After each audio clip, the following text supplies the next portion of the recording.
Hello दोस्तों, स्वागत करता हूं आपका इस वीडियो में। तो फ्रेंड्स, आज हम सॉल्व करने वाले हैं हम एसएससी जीडी का आरडब्ल्यू का मॉक टेस्ट, जिसमें हम मैथ के क्वेश्चनों को सॉल्व करेंगे। तो हमारा पहला क्वेश्चन है, एक आदमी ने एक पंखा खरीदा जिसकी मुद्रित कीमत 200 रुपये थी। अगर उसे 30% और 20% की दो क्रमिक छूट मिलती हैं तो उसने पंखे के लिए कितना भुगतान किया। क्वेश्चन में आपसे पूछा है। तो देखो, क्वेश्चन में आपसे पूछा है विक्रय मूल्य। तो देखो, विक्रय मूल्य के लिए आप क्या करोगे, जो आपको मार्केट प्राइस रखा है उसे लिखोगे, इनटू जो छूट दे रखी है उसे आप लिखोगे। तो देखो, पहला दे रखा 30% की छूट, तो 30% की छूट का मतलब है कि 70% पर उसने बेचा। और अगली छूट है 20%, तो 20% छूट का मतलब है कि उसने 80% पर उसे बेचा। ठीक है, तो देखो सॉल्व करते हैं तो क्या होता है, इन दो जीरो से हमारी दो जीरो ये कट गई और इन दो जीरो से हमारी दो जीरो ये कट गई। और देखो इनका आपस में गुना करते हैं तो क्या होता है, 2 सत्ते 14, 14 112, 112 जो होगा यही आपका आंसर है। तो अगला क्वेश्चन है भिन्नों 2/3, 1/6, 1/5, 3/7 को अवरोही क्रम में लिखो। तो देखो, आपको जो भिन्न में संख्याएं दे रखी क्या दे रखे हैं, 2/3, 1/6, आपका 1/5, 3/7। तो क्वेश्चन में बोला है कि इनको जो है अवरोही क्रम में। तो देखो, अवरोही क्रम का मतलब होता है कि बढ़ते हुई संख्या से घटते क्रम में जाओ, यानी कि अधिक से कम की ओर।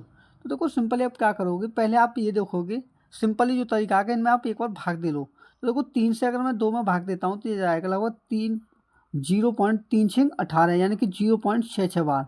अब देखो, 6 का भाग हम इसमें देंगे तो कितनी बार जाएगा, तो 0.6 एकम 6 और बचा कितना 4, यानी कि 6 6 पंजे 30, 6 6 36, यानी कि 0.16 बार। उसी प्रकार एक में आप 5 का भाग दोगे तो ये जाएगा लगभग 0.2 बार। ठीक है, अब जब आप 3 में भाग 7 का दोगे तो कितनी बार जाएगा, तो ये जाएगा, देखो ये जाएगा 3/7, यानी कि 7 दूनी 14, तो 0.2, 7 दूनी 14, बचा कितना 6, यानी कि 7 8 56। अब देखो, इसमें सबसे बड़ी संख्या जो होगी वो सबसे पहले आएगी। तो सबसे बड़ी संख्या इसमें आपको क्या दिखाई दे रही है, वो दिखाई दे रही है, देखो हमें 0.66। तो ये कहाँ आएगी, सबसे पहले आएगी, तो क्या आएगी 2/3। ठीक है, उसके बाद में इससे बड़ी कौन सी संख्या दिखाई दे रही है आपको, वो दिखाई दे रही है हमें 0.28, यानी कि 3/7। ठीक है, अब इसके बाद देखिए इससे छोटी संख्या कौन सी है, इससे छोटी हमारी 0.2, जो क्या हमारी 1/5। ठीक है, इससे छोटी कौन सी हमारी, वो हमारी 0.16। तो ये क्या हमारी 1/6। तो आपकी जो ये अवरोही क्रम में है ये संख्या आपकी होंगी, जो कि इस क्वेश्चन का क्या आंसर है। तो अगला क्वेश्चन है, दो संख्याओं के मैसे और लेसे क्रमशः 75 और 450 हैं। यदि पहली संख्या को 3 से विभाजित किया जाता है तो भागफल 75 आता है, तो दूसरी संख्या ज्ञात करो।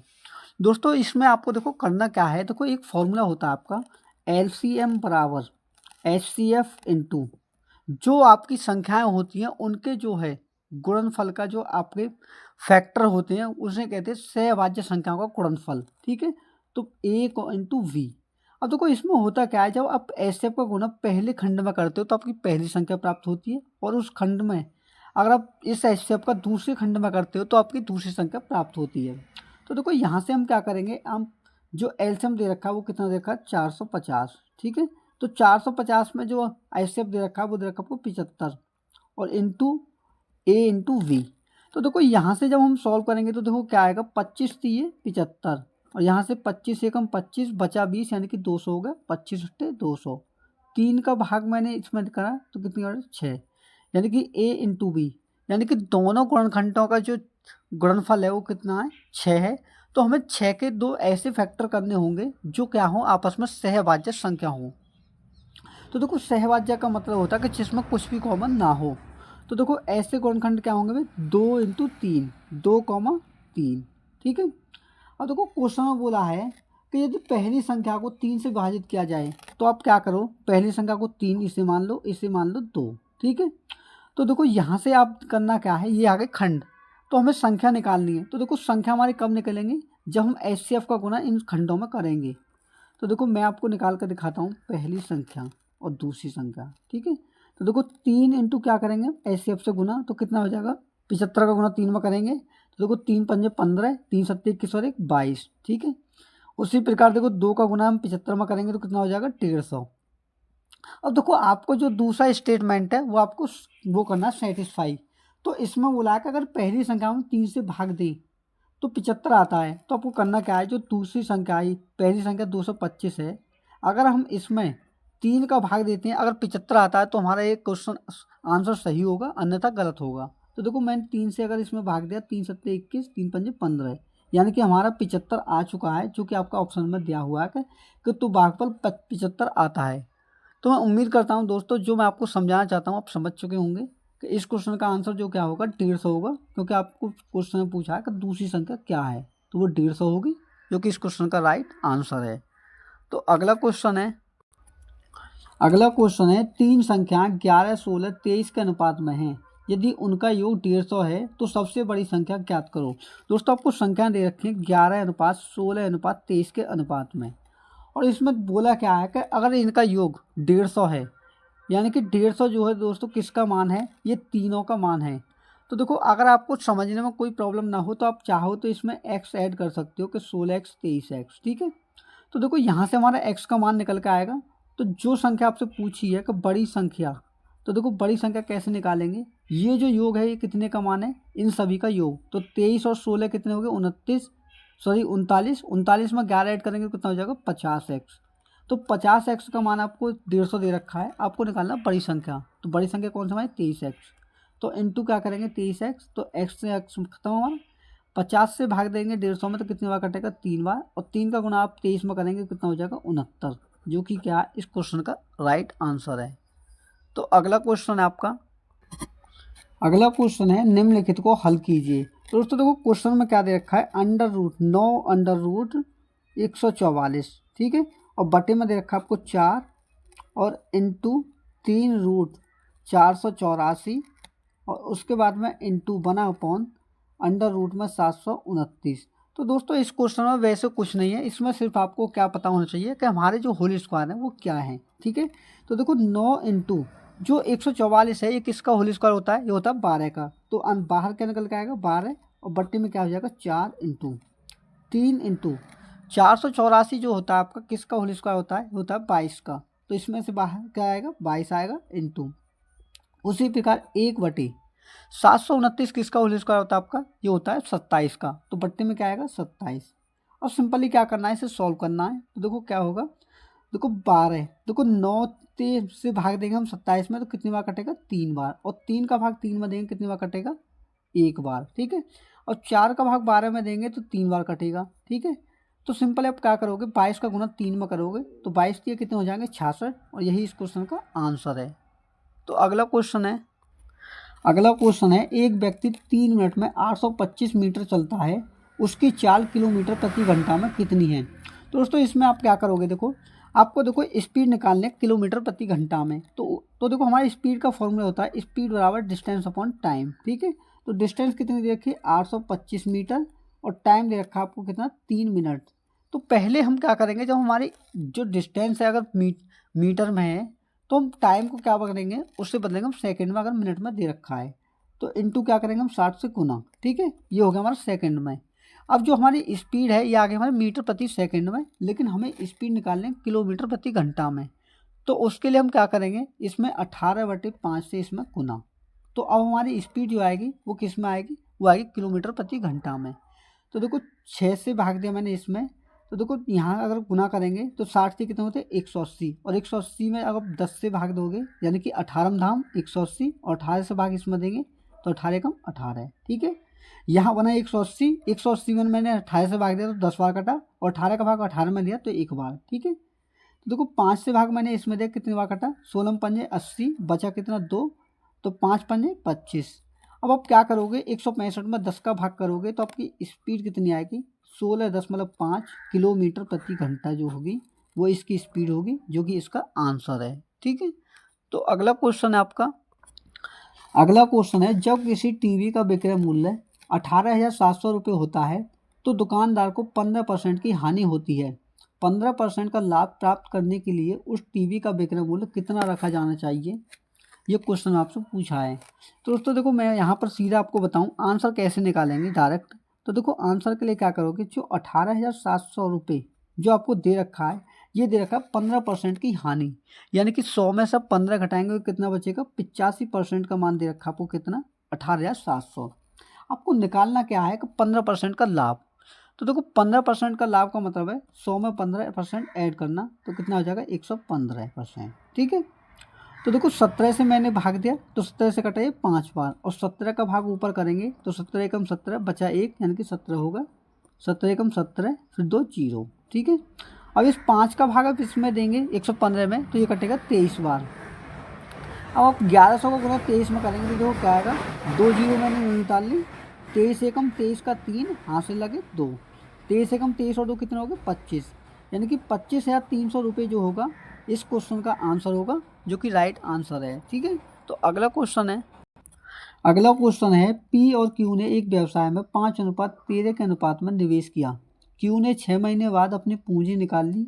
यदि उन्होंने अपना लाभ 25:26 के अनुपात में साझा किया हो तो पी की राशि कितनी समय तक उपयोग की गई, क्वेश्चन आपसे पूछा है। तो देखो दोस्तों, दो व्यक्ति हैं, एक पी है और क्यू है। तो ये क्या कर रहे हैं, देखो निवेश कर रहे हैं। ठीक है। तो निवेश का अनुपात देखो देखा है आपको 5:13। ठीक है।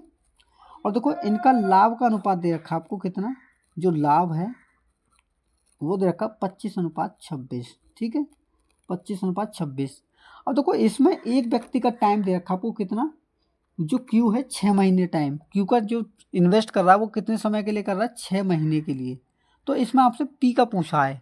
तो देखो उसके लिए मैं आपको ट्रिक बताऊं, सीधा सा आप क्या करोगे, 25 का गुना 13 में करोगे। ठीक है। तो 25 × 13 यहाँ लिखोगे। ठीक है। और 26 का गुना 5 में करोगे तो उसे यहाँ लिखोगे। तो 26 × 5, तो 26 पंजे कितने हो गए, 130 हो गए। ठीक है।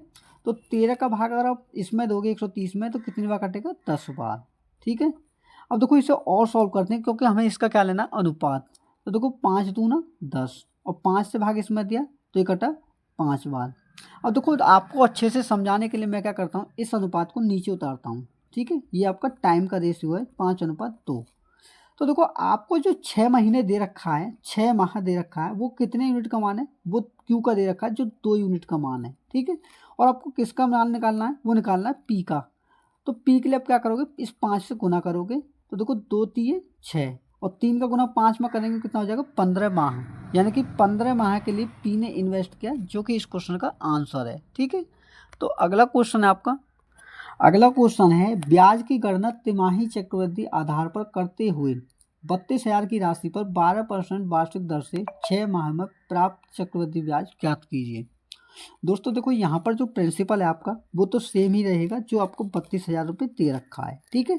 लेकिन जो आपका रेट दे रखा है उस रेट को हम क्या करेंगे, चेंज करेंगे, क्योंकि जो 12% है आपका, ये है आपका 12 महीने के लिए। तो देखो 12 महीने के लिए तो मैंने 12 से भाग करा। ठीक है। तो हमें जिस महीने के लिए, यानी कि जिसके आधार पर निकालना हो, उससे क्या करते हैं, गुना। देखो इसमें पूछा है तिमाही के लिए, तो देखो इंटू क्या करेंगे, तिमाही। अगर इसमें 2 महीने, प्रति 2 महीने के लिए होता तो हम क्या करते, 2 से गुना। ठीक है। तो देखो 12 से हमारा 12 कट गया, रेट कितना आ गया आपका, 3%। ठीक है। उसी प्रकार आप टाइम को निकालोगे तो आपको देखा 6 माह। ठीक है। 6 महीने में, तो प्रत्येक हमें कितने पर निकालना है, 3 महीने पर। तो देखो 3 से मैंने इसमें भाग दिया तो कितनी बार, 2 बार हमें ब्याज देना होगा। तो देखो सिंपल आप क्या करोगे, मैं आपको सीधा से एक ट्रिक बताऊं कि आप एक तरफ लिखोगे मूलधन यानी कि प्रिंसिपल को, एक तरफ लिखोगे आप अमाउंट को। ठीक है। इससे अच्छी ट्रिक कोई नहीं है मेरे हिसाब से। तो देखो आपको करना क्या है कि जो आपको मूलधन हुआ करता था वो कितना होता था, 100। ठीक है। उस पर कितना ब्याज, 3%। तो 100 में 3 ऐड करेंगे तो कितना हो जाएगा, 103। ठीक है। कितनी बार है, 2 बार है, तो 2 बार के लिए आपको होल स्क्वायर कर दो दोनों तरफ। तो देखो 100 का होल स्क्वायर कितना होगा आपका, 10,000। ठीक है। और इसका 103 का होल स्क्वायर करेंगे तो देखो क्या होगा, देखो एक जो 100 से ऊपर की जो संख्या है उनका होल स्क्वायर निकालने की ट्रिक है कि जो संख्या दे रखी है उसका होल स्क्वायर 2 डिजिट में लिखो। तो देखो 3 का होल स्क्वायर कितना होगा, 9। तो इसे लिखा हूँ 2 डिजिट में, यानी कि 09। ठीक है। अब उसमें क्या करना है आपको, जो संख्या दे रखी है उसमें जो 100 से ऊपर है उसे खुद को ऐड कर दो, यानी कि 103 है। तो 103 में 3 100 से कितना अधिक है, 3 अधिक है। तो 103 में आप 3 ऐड करोगे कितना हो जाएगा, 106। तो देखो जो जो आपको मूलधन दे रखा है 32,000 रुपये, वो कितने का मान है हमारा, 10,000 का मान है। ठीक है।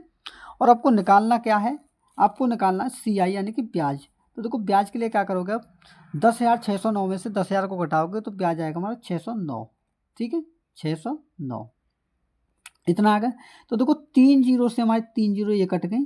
तो अब क्या करोगे, देखो 32 का गुना 609 में और उसमें 10 से आप भाग करोगे। ठीक है, तो देखो इसमें गुना करके भाग करते हैं, देखो क्या होता है, मैं करता हूँ पहले 609 में 32 का गुना।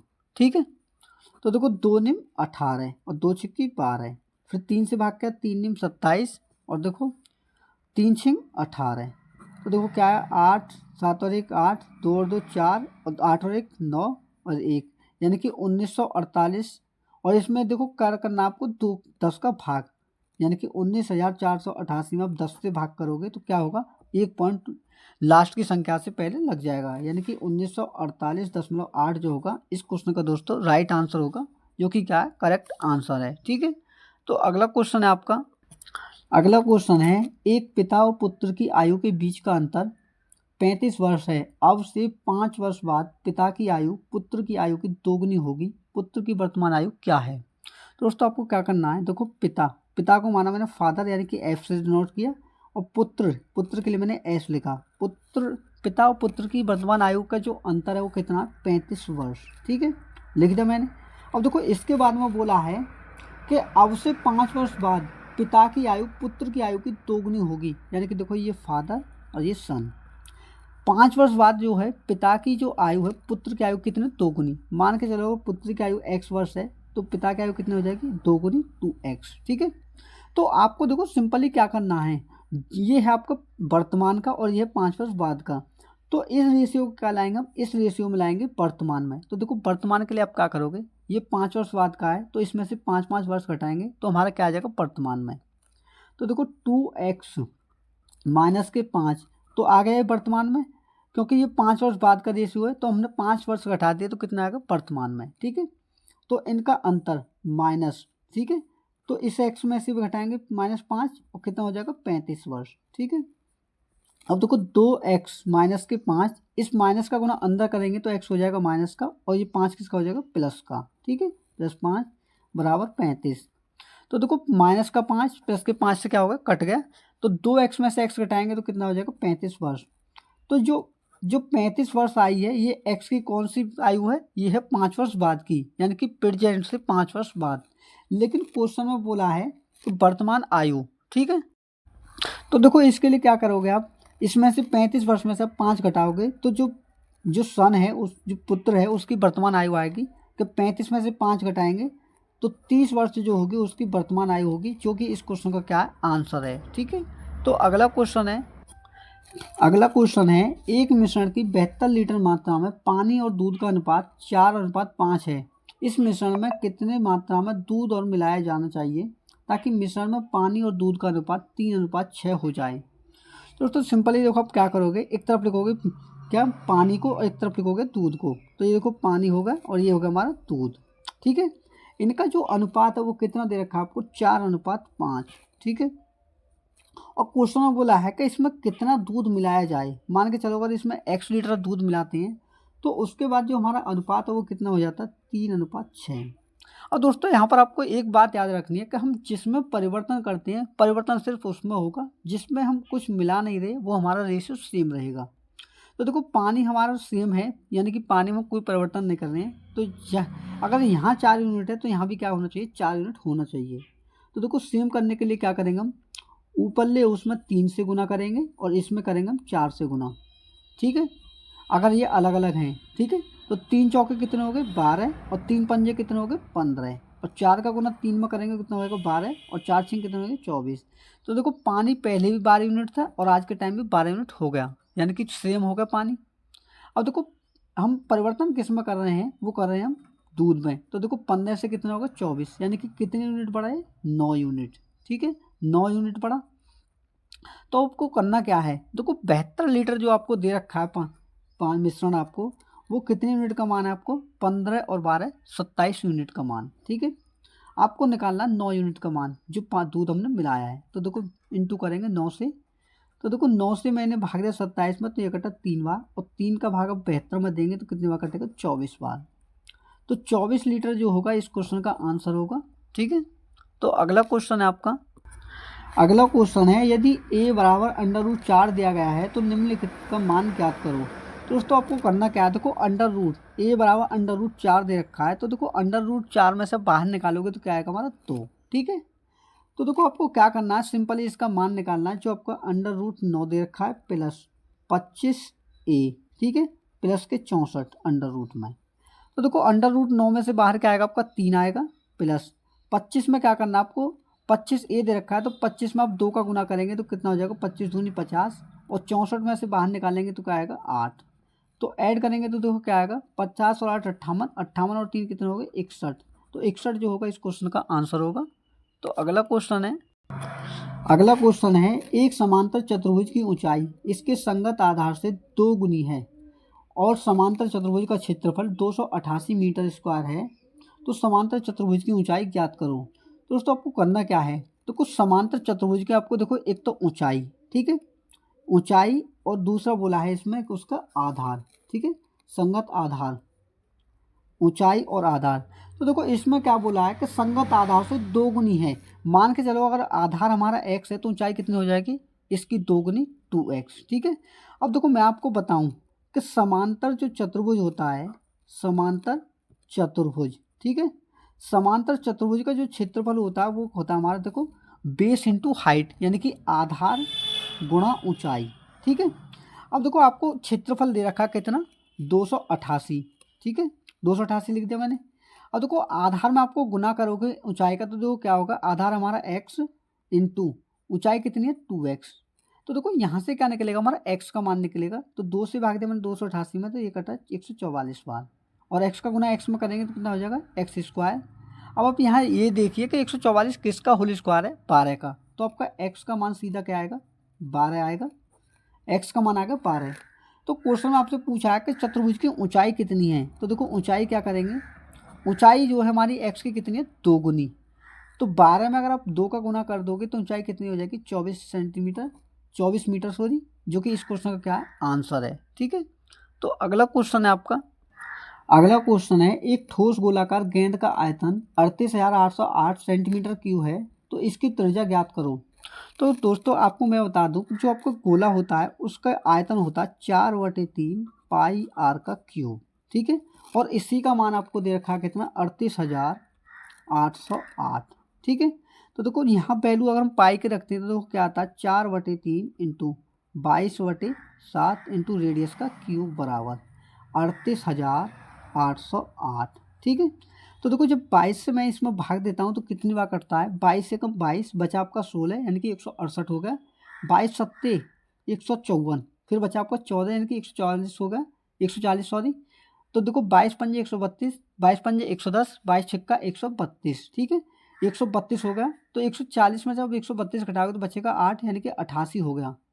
तो जब 22 का भाग 88 में दोगे तो कितनी बार कटेगा, 4 बार। तो देखो 4 से मैंने और इसमें भाग दिया, तो 4 चौके 16, बचा 1 यानी कि 16, 4 चौके 16, 4 एकम 4। अब देखो आपको सिंपली करना क्या है, आर क्यू बराबर 7 के कितने हो गए 21, इस 21 का गुना आप ऊपर करोगे तो 21 इंटू, अब देखो जो 441 होता है ये किसका क्यूब होता है, ये होल स्क्वायर जो होता है ये होता है 21 का होल स्क्वायर, तो इसे हम लिख सकते हैं 21 इंटू 21।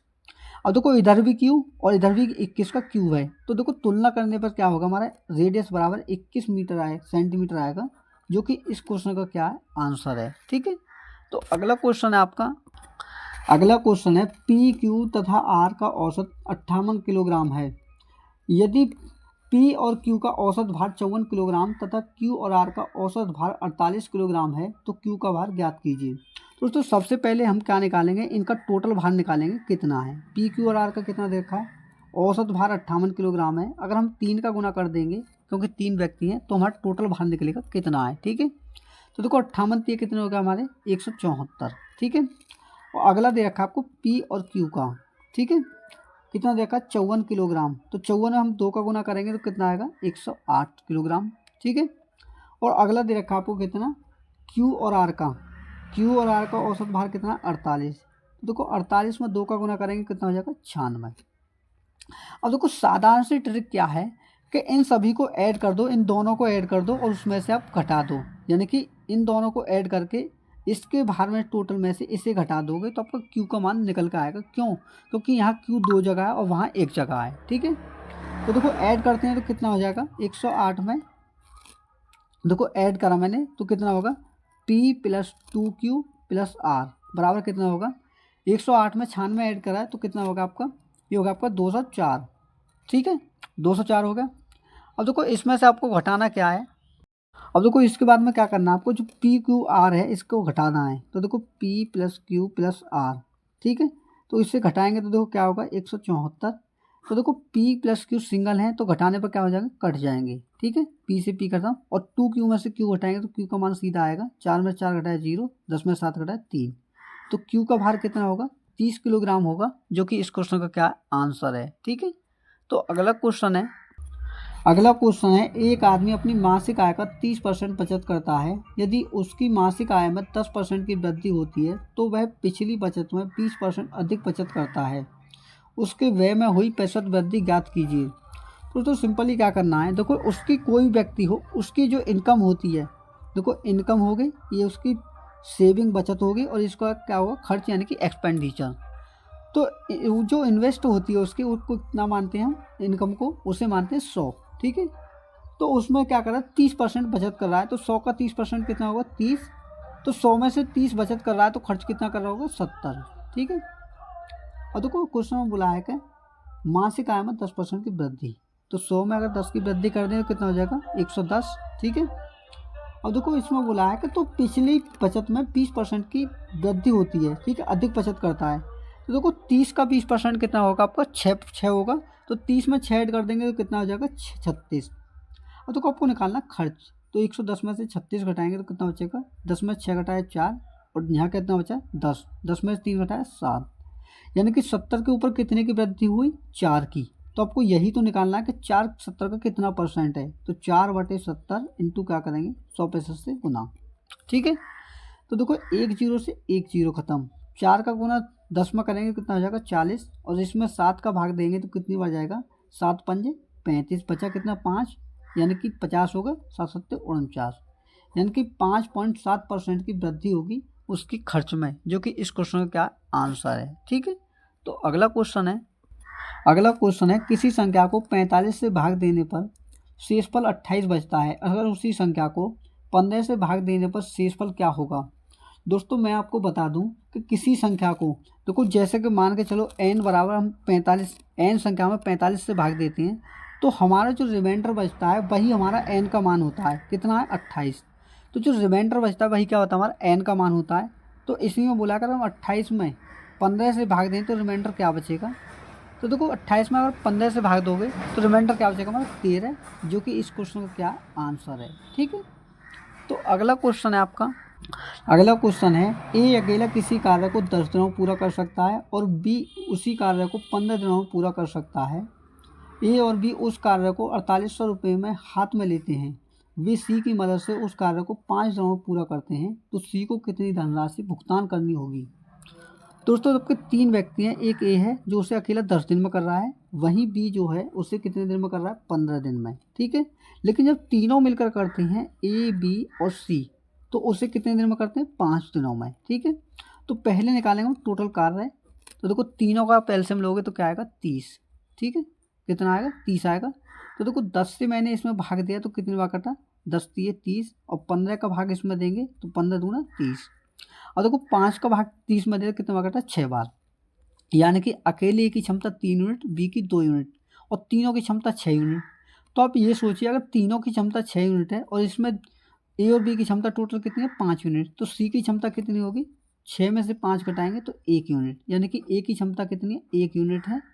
तो क्वेश्चन में पूछा है कि सी का हिस्सा कितना है, तो अब क्या करोगे सी के लिए कि जो आपको कितने 4800 रुपये जो दे रखा है वो कितने का मान है, वो इनकी टोटल क्षमता का मान है 6 यूनिट का। ठीक है, 6 यूनिट का मान है, तो आपको निकालना है सी का, तो सी का हिस्सा कितना है जो क्षमता है 1 यूनिट, तो 6 से मैंने भाग दिया इसमें कितनी बार कटा 8 बार, यानी कि 800 बार। तो सी का हिस्सा 800 का गुना 1 में करेंगे कितना होगा 800 रुपये होगा, जो कि इस क्वेश्चन का क्या आंसर है। ठीक है, तो अगला क्वेश्चन है रघु का टैंकर एक जलाशय को 4 घंटे में भर सकता है। जलाशय आधा भरने के बाद इसी तरह के 3 और टैंकर खोल दिए जाते हैं तो जलाशय को पूर्णतः भरने के लिए कुल कितना समय लगेगा। तो दोस्तों सिंपली देखो आप करोगे क्या कि इसमें दे रखा है जो रघु है, ठीक है, रघु जो है उसे कितने घंटे में भर रहा है, 4 घंटे में भर रहा है, ठीक है। तो मान के चलो अगर रघु की अगर क्षमता को मैं 2 यूनिट मानता हूँ तो टोटल क्षमता कितनी होगी पानी की जो जलाशय है उसकी क्षमता कितनी होगी। अगर हम कार्य में उसकी क्षमता से गुना करते हैं तो हमारा क्या होता है, टोटल वर्क या फिर एफिशिएंसी निकलती है तो उसकी क्षमता कितनी है। तो 4 का गुना 2 में करा तो कितना होगा, 8, ठीक है। अब ये कह रहा है कि उसके आधे पानी को यानी कि आधे भाग को भरता है वो खुद अकेला, ठीक है। तो आधा कितना होगा, 4, तो उसे समय कितना लगा 4 को भरने में, उसकी क्षमता 2 यूनिट, तो 2 से भाग करा मैंने 2 घंटे, यानी कि 2 घंटे का जो जलाशय को भरने में समय लिया वो उसने खुद लिया, ठीक है। और जो 4 यूनिट पानी बचा उससे कौन भरेगा, 3 व्यक्ति और बुलाए जाएंगे जिनकी क्षमता कितनी होगी, सेम इसी के समान होगी, जिसकी 2 यूनिट होगी। तो देखो 2 यूनिट इसकी, तो 3 व्यक्ति और बुलाएंगे तो क्षमता कितनी हो जाएगी, 2 और 2 4 और 2 6 और 2 8, ठीक है। तो 8 का भाग जब 4 में दोगे कितने बार कटेगा, 0.5 बार, ठीक है। अब जो ये 0.5 आया है ये है हमारा घंटे में। तो देखो टोटल टाइम जो होगा आपका कितना होगा, टोटल टाइम यानी कि देखो 2 घंटे उससे पहले लगे, 2.5 घंटा यानी कि कहने का मतलब है 2.5 घंटा। अगर आप इसे मिनट में दर्शाना चाहते हो तो वो कैसे दर्शाओगे, 2 घंटे तो आपके सीधे होंगे, ठीक है। और आधे घंटे को दोस्तों हम कैसे लिख सकते हैं, 2 घंटे 30 मिनट में, ठीक है। तो यही क्या है इस क्वेश्चन का आंसर होगा, ठीक है। तो अगला क्वेश्चन है आपका, अगला क्वेश्चन है यदि 12,000 रुपये की एक राशि एक निश्चित साधारण ब्याज की दर पर 5 वर्षों में 15,000 हो जाती है तो ब्याज की वार्षिक दर ज्ञात कीजिए। तो दोस्तों आपको रेट निकालना है। तो देखो सिंपली क्या करोगे कि आपको मूलधन दे रखा है और अमाउंट दे रखा है। तो जो अमाउंट 15,000 रुपये दे रखा है, ठीक है, उसमें से क्या घटाओगे, 12,000 जो मूलधन दे रखा है, ठीक है। तो घटाएंगे तो इसमें से निकल के आएगा हमारा ब्याज, तो कितना आया 3,000 रुपये। और जो 3,000 रुपये ब्याज आया है उसे लिखोगे आप ऊपर, ठीक है। और बट्टे में क्या कर लिखोगे, जो प्रिंसिपल है आपका मूलधन, ठीक है, मूलधन इंटू टाइम कितना दे रखा है 5 वर्ष, और ऊपर करोगे 100% से गुना। तो डायरेक्ट आपका रेट निकल के आएगा। देखो क्या आएगा, देखो 3 से भाग दे मैंने इसमें 3,000 से 12,000 में तो ये कटा 4 बार, और 4 का गुना 5 में करेंगे कितना हो जाएगा 20, और 20 का भाग 100 में देंगे तो कितना कटेगा 5 बार। यानी कि आपका रेट आ चुका है 5%, जो कि इस क्वेश्चन का क्या राइट आंसर है। तो मैं उम्मीद करता हूँ दोस्तों सभी क्वेश्चन आपको अच्छे से समझ में आए होंगे। दोस्तों अगर वीडियो अच्छी लगी हुई तो वीडियो को लाइक जरूर करें, और चैनल पर नए हैं तो बेल आइकन को प्रेस करके चैनल को सब्सक्राइब भी कर लें। मिलते हैं अगले मॉक टेस्ट के साथ में, तब तक के लिए धन्यवाद।